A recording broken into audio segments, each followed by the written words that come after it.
Assalamu alaikum to all students and viewers. Today our lecture is about a new chapter and that is immune system.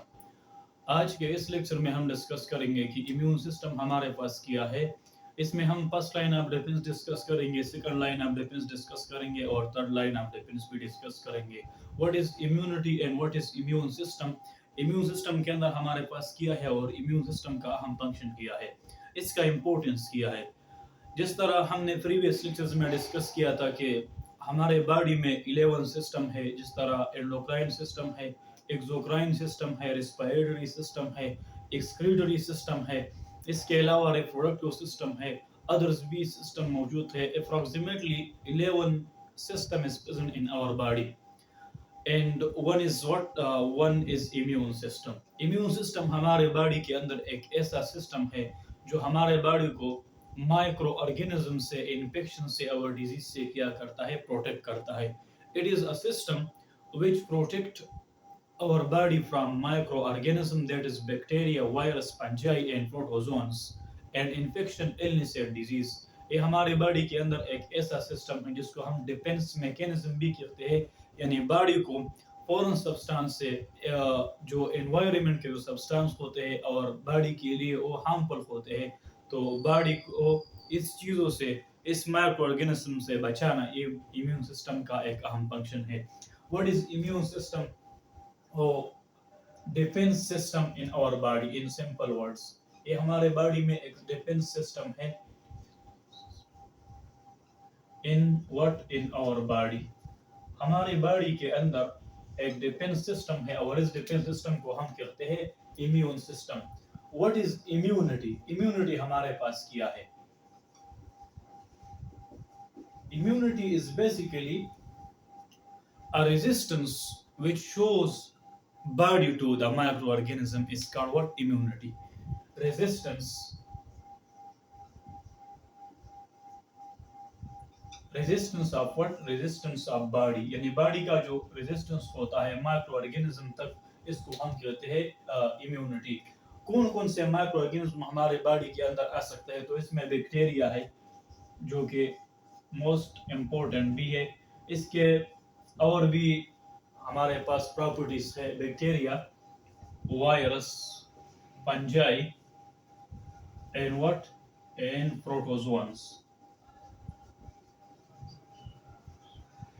ये इसको हम micro organism कहते हैं और इस ये बॉडी के अंदर जब दाखिल होते हैं तो मुख्तलिफ डिजीजेस, मुख्तलिफ इन्फेक्शन और मुख्तलिफ इलनेस जो है वो काज करता है। इम्यून सिस्टम इस बैक्टीरिया, इस वायरस, फंजाई और प्रोटोजोन के खिलाफ क्या करेगा, रेजिस्टेंस शो करेगा, यानी बॉडी इसके खिलाफ एक रेजिस्टेंस शो करेगा। तो बेसिकली हमारे पास इस चैप्टर में हम तीन चीजें डिस्कस करेंगे। फर्स्ट लाइन ऑफ डिफेंस क्या है, सेकंड लाइन ऑफ डिफेंस क्या है और थर्ड लाइन ऑफ डिफेंस क्या है। इसमें हम एंटीजन और एंटीबॉडी के दरमियान डिफरेंस भी डिस्कस करेंगे कि एंटीजन हमारे पास क्या है, एंटीबॉडी क्या है और एंटीजन और एंटीबॉडी का एक दूसरे के साथ रिलेशनशिप क्या है। Antigens are those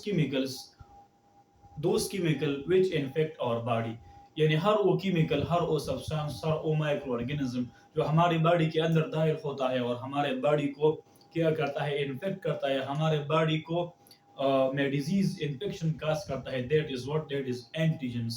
what is antibody, antigen के खिलाफ बॉडी में जो रिएक्शन होता है, इस रिएक्शन को हम एंटीबॉडी कहते हैं। एंटीबॉडी इज बेसिकली प्रोटीन, ये हमारे पास ग्लोबुलर प्रोटीन है और इसका मेन फंक्शन ये है कि एंटीजन के खिलाफ क्या करे, एंटीजन के खिलाफ ये काम करता है, दैट इज कॉल्ड एंटीबॉडी। लेकिन इस लेक्चर में हम सिर्फ और सिर्फ first line of defence discuss करते हैं कि फर्स्ट लाइन ऑफ डिफेंस क्या है।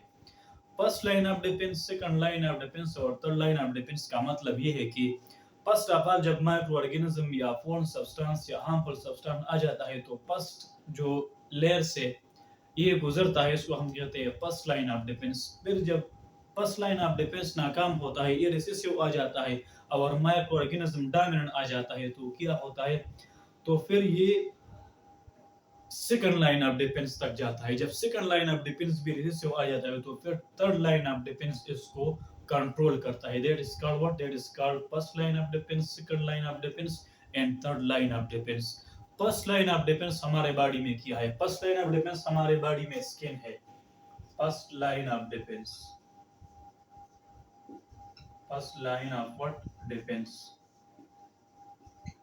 First line of defense is what? Is skin.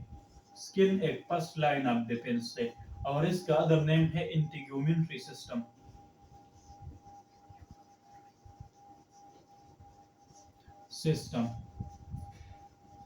Skin is also called integumentary system and skin is what? Skin is the largest organ in our body. ये हमारी body में एक largest organ भी है. ये आपने MCQs के लिए याद करना है कि which one is the largest organ in our body? Your answer is skin. Skin में basically हमारे पास two parts है, epidermis है और dermis है. और ये epidermis और dermis क्या करता है? इसका main function ये है कि माइक्रो ऑर्गेनिज्म को रेजिस्टेंट शो करना. ये जो लेयर है इस लेयर को हम कहते हैं epidermis. डर्मस क्या है? epidermis के नीचे हमारे पास डर्मस मौजूद है. Skin consists of two layers. First is epidermis and the second is what? The second is dermis. Layers of skin. Layers of what? Skin के layers में two layers है. एक है epidermis और सेकंड हमारे पास है डर्मस. एक epidermis है और एक हमारे पास डर्मस है. epidermis का मेन फंक्शन क्या है? epidermis का मेन फंक्शन ये है कि resistant to micro organism. Resistant what? To micro organism. यानी माइक्रो ऑर्गेनिज्म को रेजिस्टेंट शो करना epidermis का एक अहम फंक्शन है. डर्मस का फंक्शन क्या है? डर्मस में हमारे पास एक प्रोटीन है, इसको हम कहते हैं कोलेजन. कोलेजन एक प्रोटीन है इस डर्मस के और ये कनेक्टिव टिश्यू से बना है और ये भी माइक्रो ऑर्गेनिज्म का रेजिस्टेंस शो करता है. यानी माइक्रो ऑर्गेनिज्म बॉडी के अंदर ये दाखिल नहीं हो सकता है जब ये दो लेयर्स होता है, एक epidermis और डर्मस. और जब कोई माइक्रो ऑर्गेनिज्म बहुत ज्यादा क्या होता है, बहुत ज्यादा जब वो डोमिनेंट हो जाता है तो फिर ये epidermis और डर्मस दोनों लेयर्स को क्रॉस कर सकते हैं. तो ये हमारे पास है epidermis और डर्मस. ये एक डिफेंस मैकेनिज्म है. और फर्स्ट लाइन ऑफ डिफेंस क्या है? First line of defence is non specific defence and second and third line of defence is a specific defence mechanism. So layers of skin और फिर हमारे पास epidermis कुछ substance produce करता है. एक हमारे पास है perspiration and second is what? Second is sebum. What is perspiration? Perspiration is secreted by the sweat gland. Skin के अंदर हमारे पास स्वेट ग्लैंड मौजूद है और इस ग्लैंड का मेन फंक्शन क्या है? Sweat gland. Function of the sweat gland. Sweat what? Sweat gland. Sweat gland का फंक्शन ये है कि सीबम सीक्रेट करेगा, यानी परस्पिरेशन सीक्रेट करेगा. परस्पिरेशन यानी इस परस्पिरेशन में क्या होगा? इस परस्पिरेशन में स्वेट होगा और इसके साथ साल्ट होगा और साल्ट के साथ इसमें क्या होगा? एंजाइम होगा. ये तीनों चीजें that is the collection of what? Perspiration. Perspiration में क्या है? इसमें स्वेट है, इसमें साल्ट है और इसमें एंजाइम है और ये बेसिकली स्वेट ग्लैंड सीक्रेट करेगा जो epidermis के अंदर मौजूद है. इसको हम फिर एनाटॉमी और फिजियोलॉजी जो कि स्किन का हम डिस्कस करते हैं इसको हम फिर डिटेल में डिस्कस करेंगे कि स्वेट ग्लैंड epidermis में किन साइड पर है, डर्मस किया है.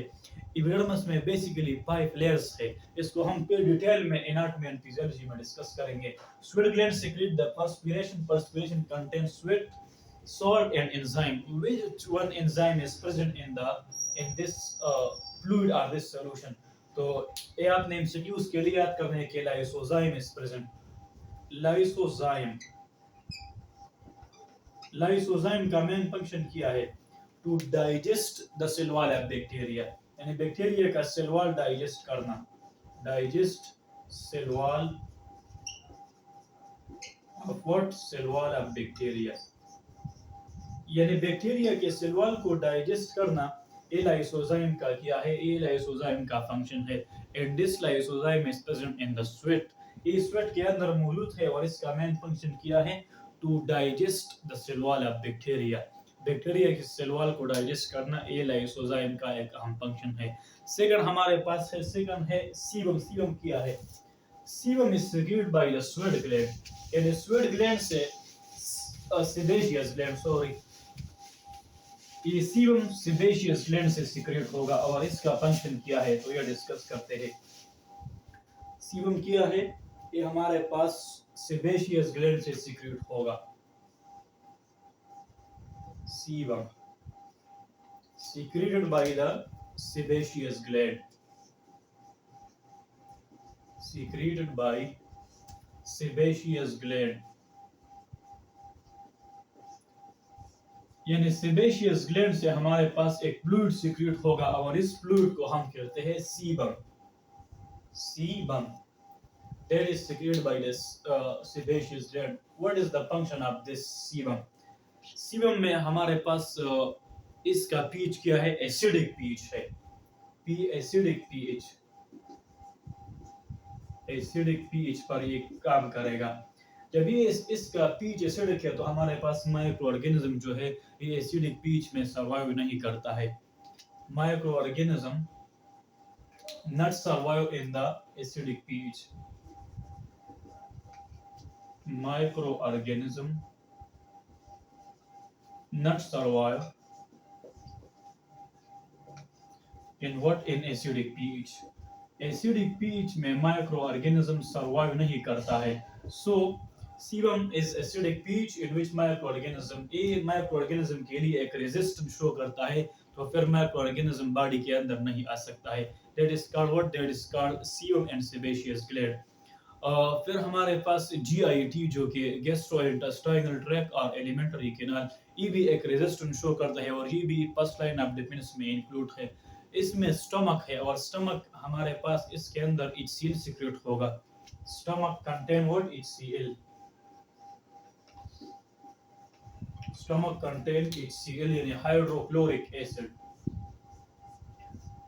HCl का पीएच बेसिकली हमारे पास 2 और लेस देन 2 है। स्टमक का पीएच लेस देन 2 है because of HCl secreted in the stomach.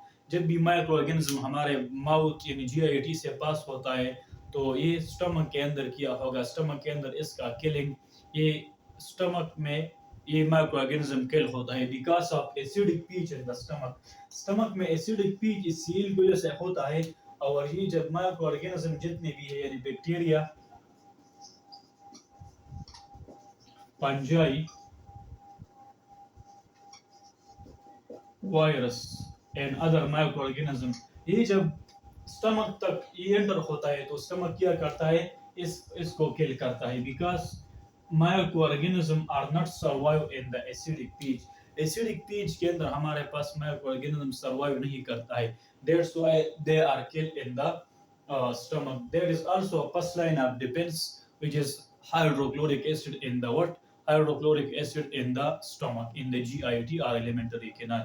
इसके अलावा हमारे पास सिलिया है और सिलिया जो कि नोज और नेसल कैविटी के अंदर हमारे पास हेयर लाइक स्ट्रक्चर है और इसको हम कहते हैं सिलिया। सिलिया का मेन फंक्शन ये है कि ये एयर को फिल्टर करता है। जब भी हम सांस लेते हैं, ब्रीदिंग यानी इनहेलेशन करते हैं, तो इस इनहेलेशन, इस सांस को, इस गैसेस को, इस एयर को फिल्टर करना ये सिलिया का एक अहम फंक्शन है। और इसके अलावा इसमें कैपिलरीज है जो कि इस एयर को क्या करता है? इसको गर्म करता है ताकि बॉडी के मेंटेनेंस तक, ये बॉडी और इस एयर के दरमियान जो इक्विलिब्रियम है, जो बैलेंस है, ये बरकरार लेने में ये बैलेंस करता है। That is cilia. It is a hair like structure. Cilia क्या है? Hair like structure present in the nasal cavity. Hair like structure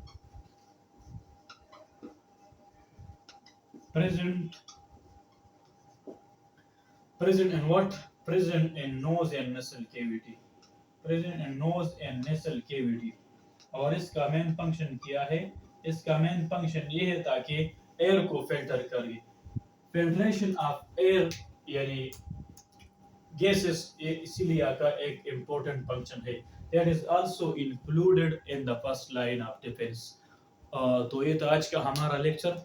अगर हम अपने लेक्चर को थोड़ा सा रिकैप करें कि हमने किन किन चीज़ों पर डिस्कशन किया, तो फर्स्ट ऑफ ऑल हमने इम्यून सिस्टम को डिस्कस किया कि इम्यून सिस्टम हमारे पास क्या है। फिर हमने इम्यूनिटी पर डिस्कशन किया।